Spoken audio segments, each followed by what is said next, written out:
পোলা pine আমগুরে level দেখায়। খোঁজ নিয়ে দেখ, তোরা যে জায়গায় বাজাস বিন, আমরা কিন্তু ওই জায়গারই কিং।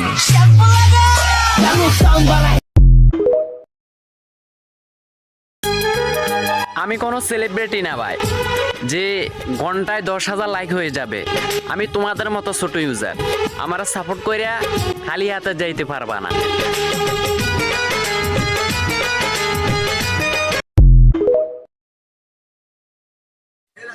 হাসিনে মাগো, তুই কি করলু মাগো? এই গরিব চেংরা গুলে দুঃখ কষ্ট বুঝলু না মা? এই বেসালা চেংরা বাংরা গুলে বাপের টাকা চুরি করিয়ে সিগারেট খাসিল, আর সেই সিগারেটের দাম তুই বাড়ে দিলু মাগো। এখন টাকা কটে পামো মা? আমার গুলো একটা ভাতা করে দে মা, বেসালার ভাতা মাগো। বাবা।